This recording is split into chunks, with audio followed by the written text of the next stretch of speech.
Hey, JoshKnightTheFirst here. It is the morning of August 7th. I have just come back from watching Fantastic Four in theaters. Yes, I spent the money to go see it.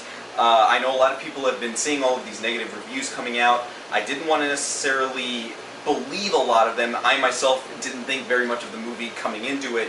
But I wanted to see for myself because I don't think you should rag on a movie until you've actually seen for yourself. That way your comments can be accurate. So here I am to give you my accurate comments after having sat through the whole thing.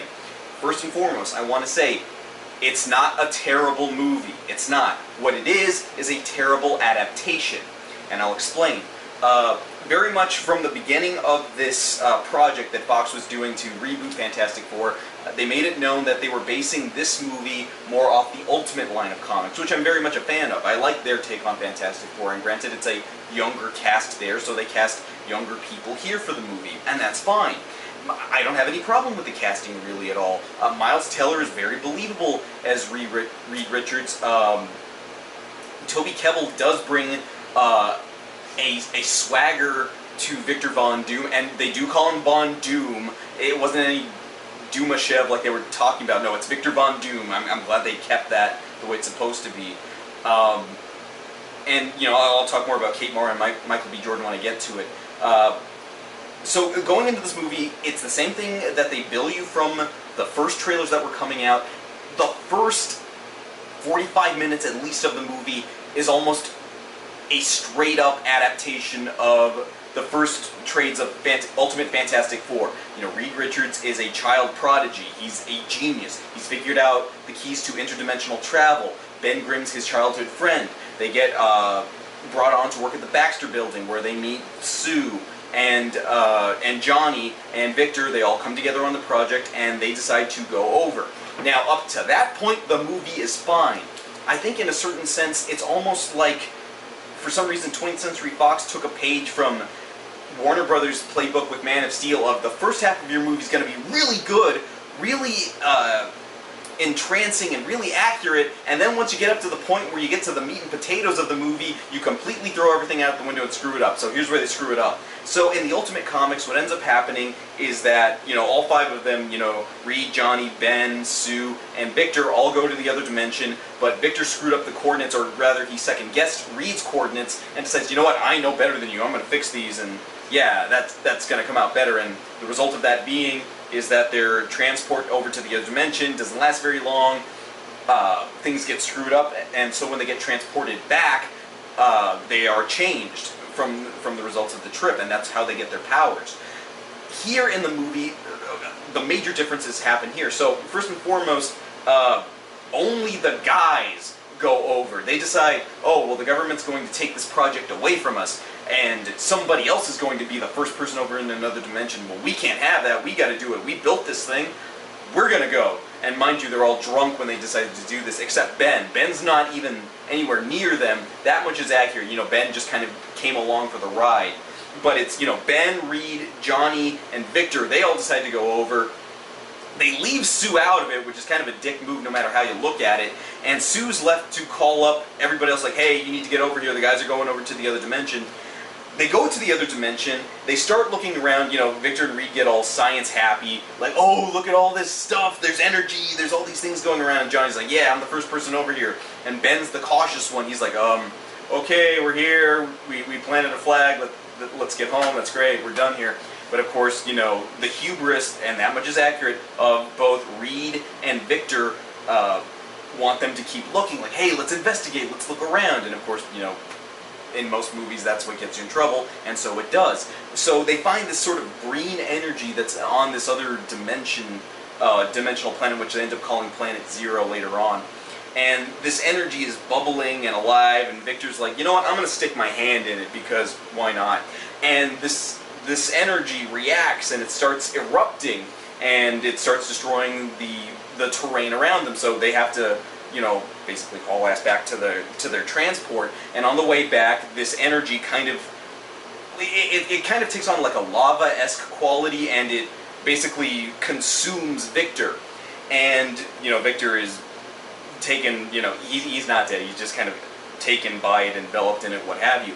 And then Reed, Johnny, and Ben, they make their way back to the transport unit, and they're trying to get it to work, but it's not exactly working. Sue's on the other side trying to get the computer to work to get them back. What ends up happening is that the transport kind of malfunctions, and Ben can't get the door closed, and he's pelted with debris from the planet. Not too dissimilar from how the original movies, and by original I mean the Tim Story directed ones, have the sediment penetrating Ben's suit. It's kind of the same thing here. Johnny's containment capsule gets pelted by fire, and Reed seems to be the only one that closed accurately. And their transport back to our dimension ends up having this energy ball release from the capsules, which envelops Sue, and that's how she gets her powers. So it's kind of like an afterthought, like, oh yeah, Sue's supposed to get powers too. Add an energy field, she gets it too. And so from that point, they're all put in containment. And this is the thing that most of the other Fantastic Four comics, or even the other two movies, even the Roger Corman and the Tim Story ones, take care not to have happen, is that the Fantastic Four are very careful not to keep themselves under the thumb of any government, agency, or anything of that nature. I mean, granted, they're kept under surveillance in the Tim Story version by Victor's company, but that only lasts for about, like, a day, and then they decide to go back to the Baxter Building. Well, here, that's not what happens. What ends up happening is that the government pretty much puts them on lockdown. Reed breaks out once he realizes what he's capable of. He sees what happened to Ben. He's like, hang on, I'll fix you. And then he proceeds to disappear. Like, he's gone the fugitive route, which doesn't really make a lot of sense considering, Reed Richards' characterization. Like, why would he do that? He would have been better off staying put. He's a man of science. He should have logically figured out, no, the better idea would have been to stay here. But what ends up happening is he becomes a fugitive. We fast forward a year later, and now, because they're all under government thumb, they're there as basically agents of the government. Ben, as the Thing now, they don't actually really call him that, just indirectly because it's that kind of movie. Ben is an assassin, alright? Like, they show him in, footage because, the government's taking over. Hey, look at our best asset out in the field. And they say, like, 43 confirmed kills. Like, Ben Grimm doesn't, like, he's not known for killing, alright? But you've turned him into an assassin here. Like, you can see how it's starting to divert more away from the comics there. Sue is pretty much the best one off because, it didn't do too much to her. Johnny, in fairly good characterization, is embracing his powers. He actually wants to be a government agent that's out there doing, wet ops or whatever, which is kind of funny, wet ops from a guy who's on fire. But point being, the characterizations aren't that far off, but the thing is they're in a circumstance they shouldn't be in. And some people might try to build that as, oh, well, they're being unique, they're being original. No, it doesn't really work. Because, Ben has to go and get Reed. They figure out where he is. And the way they figure out where he is actually ties into something I like about the movie, which is that in this particular iteration of the story, or these characters, Sue's intelligence is played up a lot more. And I appreciate that. And I like how Kate Mara played her as a little bit tsundere, hard at first, but then she softens up later. It was a better match than Jessica Alba was in either of the two movies. Like, she's actually a good Sue Storm. It's the thing that they're put in this circumstance that doesn't really facilitate what they're capable of. And so they get Reed back, they end up figuring out, oh, well, the only way we can either try to cure you, at least that's the line the government gives them, or really what the government wants is to further weaponize other soldiers, is to get back to the other dimension.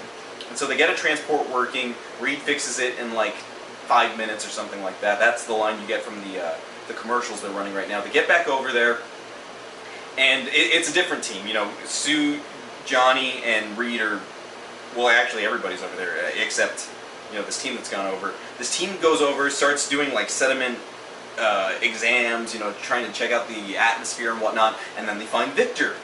And Victor, what ended up happening, the way they explained it, is that when that energy enveloped him, it kind of bonded his survival suit to him, and it looks stupid. It looks just as stupid as anybody else has said just from the pictures online. It kind of actually looks worse in the movie because it's, you can tell it's been augmented by CG, and it doesn't look very believable. It's like, okay, you guys got the concept of what Doom is supposed to be, and then you like ran that like you were describing that by way of telephone, like, okay, this is what Doctor Doom looks like, and it went through like 12 people, and then the 13th person at the end of the line drew out what they heard Doctor Doom looked like, and this is what we got. Like, yeah, he looks like a duct tape mummy with a cape. How did he get the cape, is my question, because he's off in another dimension where there shouldn't be any sort of cloth, and the only suit he had on him is bonded to him, but inexplicably when they find him, he has a cape. Like, I don't get how he got a cape. And now there's music. So they bring Victor back from the other dimension over here, only long enough for him to show, hey, I'm a bad guy. And they didn't really hide that very well, like, he was always a dick, which is fine, that's his characterization. But, you know, he's only there long enough to show, hey, I kill people. And, like, I get Doom's powers are always supposed to be a mix of science and a little bit of dark magic, but here it's just like otherworldly stuff, you know, let him do whatever he wants. So the one power Doom displays more than anything else is he has telekinesis now, but now he uses it to blow people's heads up. Like, okay, I get you're a villain, but blowing up heads, that's not very original or comic booky. It's barely even interesting. Like, it's interesting the first time you see it, but then he subsequently decides to blow up like 12 people's heads in a row, and then it's like, oh, okay, like, bore that out real quick.